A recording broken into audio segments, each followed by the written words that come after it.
and welcome to Flinders University. My name's Carrie, I studied here and now I work here at Flinders.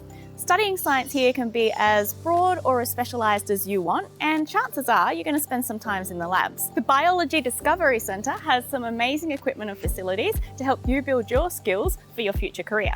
So let's go inside, meet some current science students, see what they get up to in the labs and what you could do if you study science here at Flinders. Hi everybody, so my name's Abby and I'm studying a Bachelor of Science specialising in Biodiversity and Conservation, and this here is Hemi. So he's a zebra moray eel and he used to be a pet of one of the academics here at Flinders.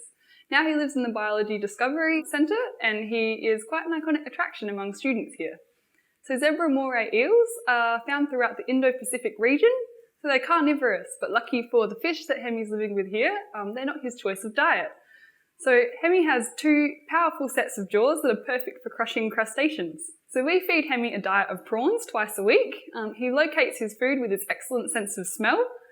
Although he's very friendly and really familiar with humans, we feed him with tongs, and that's so he doesn't mistake our fingers for food.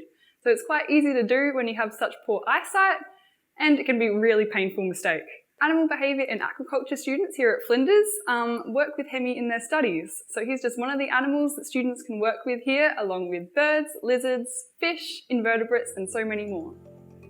Marine ecosystems can provide food, materials for medicines, habitats for ocean animals, as well as taking carbon from the atmosphere. So marine ecosystems are crucial to life on Earth. Hi, my name is Emily and I'm currently completing my honours specialising in animal behaviour here at Flinders. So a way that we monitor the local marine system is by collecting and analysing samples. The different species that we find within those samples can indicate the health of an ecosystem and alert us to anything that may be happening or if anything's gone wrong within the system as well. So this sample here was found at West Beach. We often find some species such as spaghetti worms, nudibranchs and amphipods. We learn to identify and monitor all kinds of things in our environment, from the plants and animals to the individual components that affect our ecosystems. Understanding how humans can affect and modify our environments can help us make decisions about how areas and resources are used. Hi, my name's Harriet. I'm a microbiologist and I teach environmental health here at Flinders University. And I'm Ryan. I do wastewater research and also water quality testing as well. Water quality is so important to human health. Whether that's used for drinking, recreation or irrigation purposes, contaminants present in the water may impact on human health. So things like microbes, bacteria, viruses or toxins, metals, pharmaceuticals or pesticides, these could all adversely impact on human health. This is a really important issue in South Australia. Given our water scarcity issues, how we use and reuse water is so important, and where those contaminants end up, it's really important that we test water quality to make sure it's fit for purpose and protect human health. So today we're using these laminar flow cabinets to test our waters coming from shelter house ponds, but clearly test from phosphates. So phosphates is one of the key elements in our wastewater systems, particularly important for plant growth and human health. Microorganisms like bacteria can be found everywhere, and while some are helpful, others can be harmful. Hi, I'm Abby and I'm studying molecular biology and biotechnology. So a lot of organisms in our ecosystem are microscopic, so we can't see them. But when they live in greater communities, it becomes very visible. So one example of this is Vibrio fischeri. Vibrio fischeri are rod-shaped bacteria that form symbiotic relationships with marine animals like squid, where they protect each other from predators. Vibrio fischeri protect the squid in a really cool way. They bioluminesce.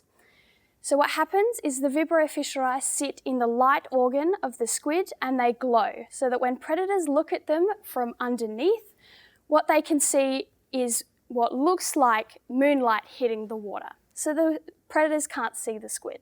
And by scientists studying these organisms, they've found that the bioluminescence of the Vibrio fischeri is controlled by a subset of genes. So other bacteria, however, can cause some really serious illnesses in humans. And we've been lucky over the last 100 years to be able to have antibiotics to help kill these infections. But bacteria are becoming more and more resistant to these antibiotics. And we can test for this by doing a drug resistance test.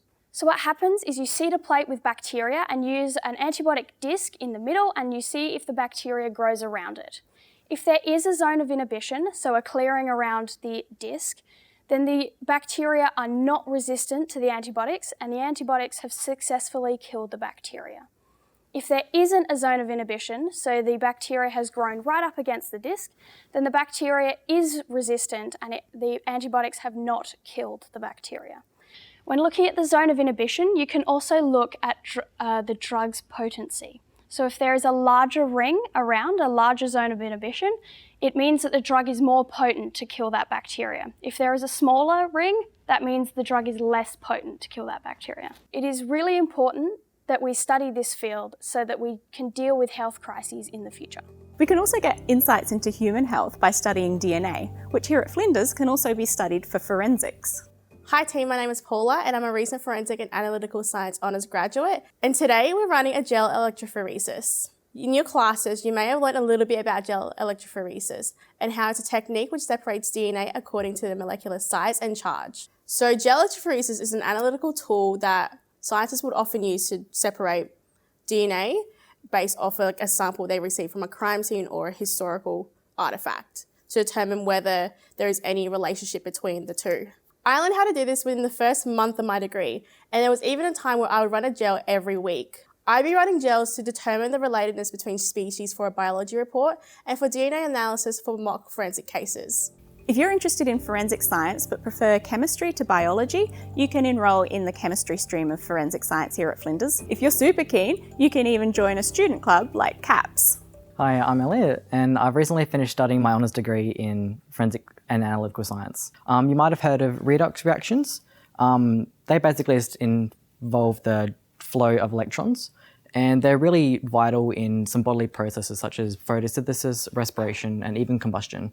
And they are useful to help show the rates of reactions and the mechanistic reactions.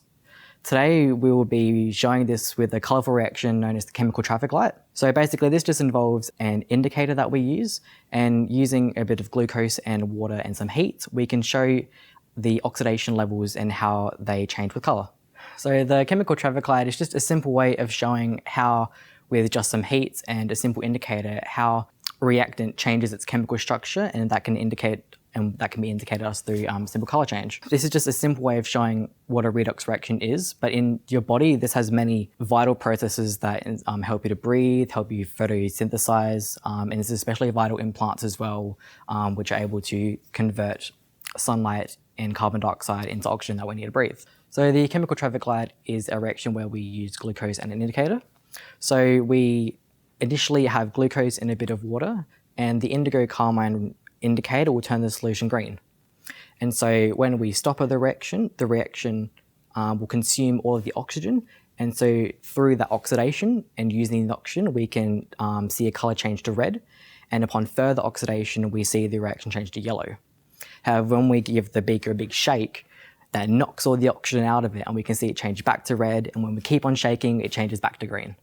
And this is known as an oscillating reaction, and so we can actually get a couple cycles out of this. So when we let it rest, we can see it change back through to red, through to green, and give it a big shake, and then back to red, back to yellow. Chemistry has lots of applications in solving world problems and can be applied across a range of fields. Hi, my name is Lakshay. I'm studying biotechnology. Hi, I'm Kalani and I'm studying chemical sciences with a master's in engineering. One area that's relevant to both of our courses is plastics. Modern-day plastics are comprised of fossil fuels, meaning that they're wasteful to produce and very difficult to get rid of. Many of them can last for centuries without degrading. A proposed solution to this is bioplastics, which are made from renewable biomass sources. This can range from anything from vegetable fats and oils to recycled waste products such as food. A very basic example of a bioplastic can be made from combining an acid with a starch. By combining the potato starch with vinegar, the slightly acidic vinegar will break down the amylopectin chains, allowing for the longer amylose chains to plasticize within the potato starch. This creates a biodegradable bioplastic. Science is still coming up with the best sustainable product for applications where traditional plastics have been used. You can use heating and cooling to change materials in chemistry and physics. Let's see what happens when we really cool something down. Hi everyone, my name's Tom. And today we're going to be looking at liquid nitrogen. So if you've never seen liquid nitrogen before, it's a really, really cool liquid. It's cooled down to a temperature of about -200 degrees. For a bit of reference, the coldest temperature ever recorded on the surface of the Earth was -70. So this is super, super cold. And because of that, it's one of the best methods we have of cooling things down. So we use it at university to freeze things. It's even used in like the food industry to freeze things as well. We use it to cool machinery down and that sort of stuff, and also for a bunch of reactions. So today we're going to be looking at how it can change the way things work. So I've got some LEDs here. So there we go, a little red LED. And when the LEDs get really, really cold in the liquid nitrogen, the electron structure of the material inside changes. And so that actually will change the light that comes out. So when I put the LED in the liquid nitrogen, it should change the color of the light. As you can see, there's a whole range of things our students get up to here at Flinders. Thanks for coming on the tour with us, and hopefully we'll see you on campus soon.